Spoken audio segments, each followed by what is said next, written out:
namticha Kiristoofer jedhamu tokko jira jaalallee qaba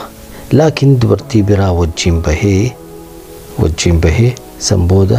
tumee ajjeese maaliif akka ajjeese waliin laalla jaalalleen isaa akka inni isii tana wajjin akka inni isii gane osoo baytu jaalatteeni akka isa gadhiisan barbaadde kana hunda seenaa kana irratti laalla afaana tura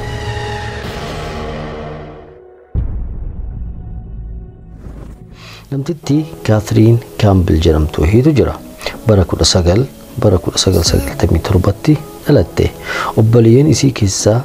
sadaffaa taatee dhalatte obboleewwan sadii qabdi jechuudha abbaan isii hojiin isaa warra ibidda dhaamsu kana beetaniimtu warra ibidda dhaamsu kana isiilleen dalagama abbaa kana keessatti yaani ka ufii isaaniiti fedhiidhaan ka dalagan tokko yaani ka mootummaan uumaan kafallee bas yaani fedhiidhaan ka dalaga isa dalagaa turte yeroo barumsa barattu sanitti barumsa isii xumurtee san booda poolisinnata tawdaaddartee argattee san booda poolisinnata barattee poolisii taate baay'ee nama gaarii fi baay'ee jaalatamtuudha jedhan suuraalee isiitiif viidiyoolee isii garagaraa jidduudhaan sinii kaahaa deema baay'ee jaalatamtuudha hojii ofii jaalatti hojii jabeeffatte almuhim gaafa 10 Seeptembaraa hojiidhaa baatee sa'a 6:00 hojiidhaa baatee gara manaa galte san booda tana booteen isii dhaamte guyyaa itti aanu hojii hin dhufne aadatti hojiidhaa haftu ta'e maaliif akka haftee fi sababa haftee himtee hiriyoota isiititti san booda hafte laakiin guyyaa kana humaa hin himne san booda hiriyoonni isii maal taate jedhanii gara mana isii dhaqan yeroo mana isii dhaqanii balbala bananii ilaalan aadiidha wanni humaa yaani wakabaa wanni hattuu wayii seene wanni beesu tokko hin jiru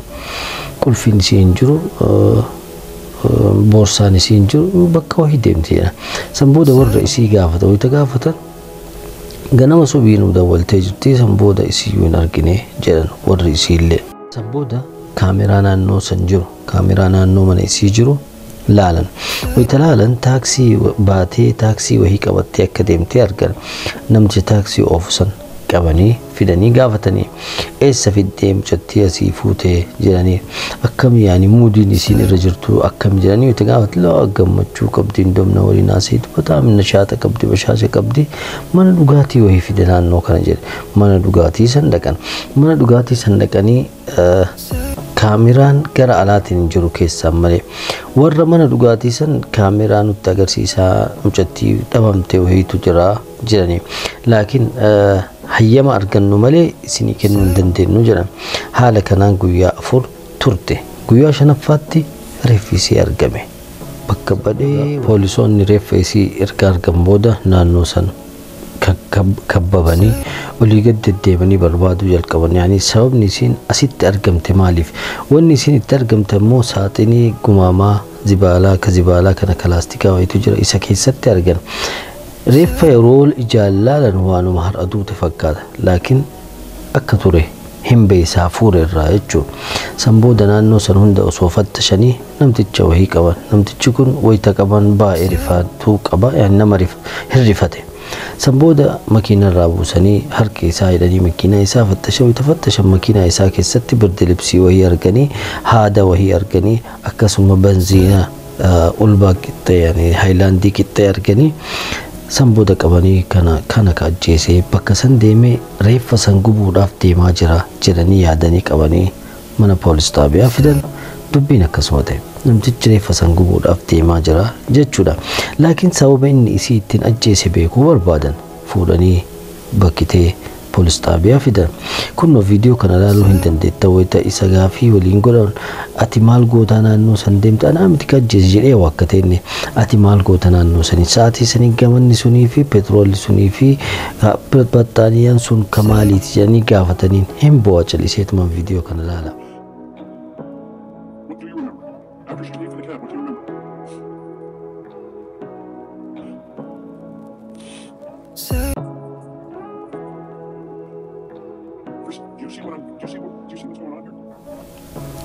Tole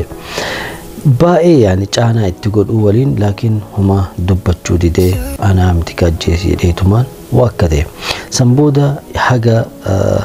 isa qabanii gaafii wajjin godhan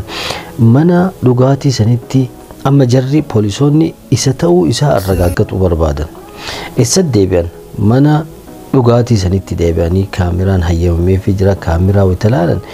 sirri namticha kanaaf namicha amma jarri qaban kanaaf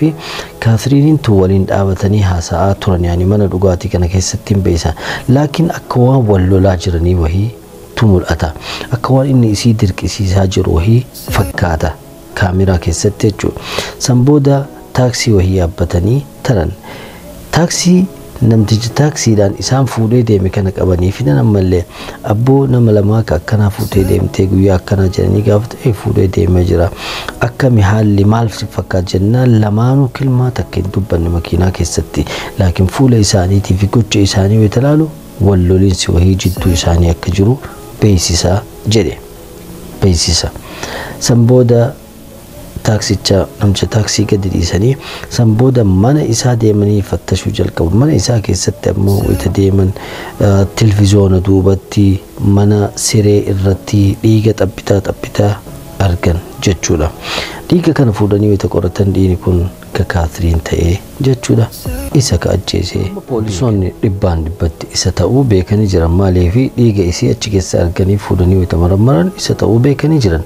laakiin akkamitti akka ajjeesee akkamitti akka manaa baasee akkamitti saatanii san keessee akka seentee beekuu barbaadan kaameraalee naannoo mana isaa laalan wayita laalan akka deemee inni zibaalaa fidee dhufe kaameraa irratti argan kunoo viidiyoo kana laala.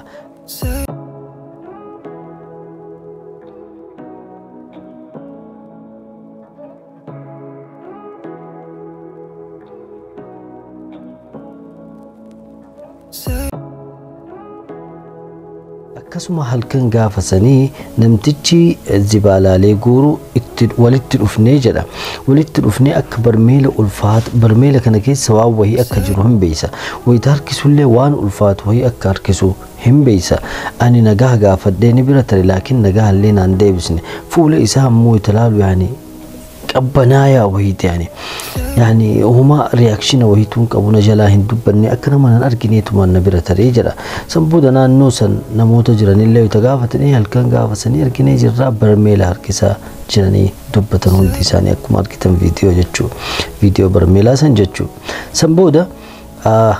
mana murtii fidanii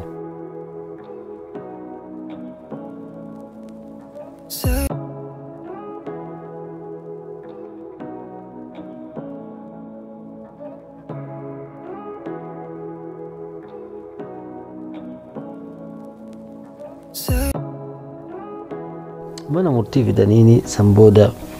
firdi beetitti dhiyaate laakiin wanni kana hunda keessatti nama aarsu maal yoo ka jettan taate jaalalleen isaa tan Kaatiriinii tan akka waan gaafuma san argee giddiidhaan yani wal baratanii giddiidhaan siin haa galu jedheeni taate ani beeku moo achi durallee kan wal beekanii yani isii jaalallee isaa tana waliin tana ganaa jiraate ani beeku laakiin akka mul'atutti akka yani achi durallee waliin dhufeenna wahii qabanii fakkaata. Almuhim wanni nama aarsu seenaa kana keessatti irra caalatti jechuudha. Jaalalleen isaa tajalqabaa sun jechuudha firdi beetitti akka inni nama ajjeese osoo beeytu akka inni isii gane osoo beeytu firdi beetii wayita seenanii bahan hunda harka isaa qabattee deemte wayita seenanillee wayita bahanillee kun viidiyoo argitan.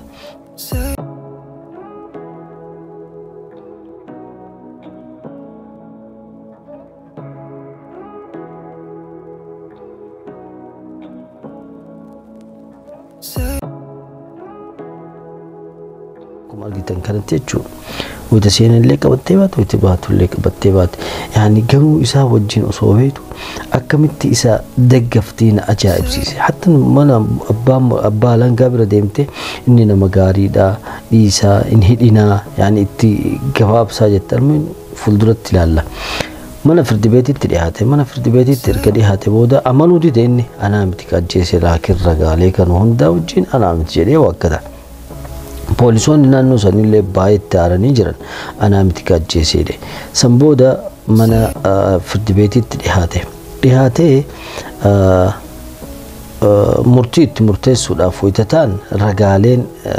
ammallee ragaa walitti sabasabuudhaaf jecha kafaalaa yani waa kafalee bayani kuma dhibba tokko kafalee akkasuma miila isaa irratti qalabatii wahii godhanii fi akka olii gadi hin deemne mana akka hin baane jedhanii hayyamaniif jechuu san booda mana isaatti deeme kuma dhibba kafalee jechuu laakiin wanni isin ajaa'ibsiisu namtichi kun erga manatti galee booda namtichi kuni haga taa'u taa'ee yani waan isa hordofuus jira miila irratti isa godhamee isiniin jedhee jira jaalalleen isaa akka ajaa'ibaatitti isa deggafti yani nama gaariidha jettee ammallee irraa mormiti almuhim manatti erga galee booda haga taa'u taa'ee jiran yani yeroo muraasaaf taa'ee san booda baduudhaaf wayita ta'u milikkata kennee wanni sun poolisoonni dhuftee qabdee mana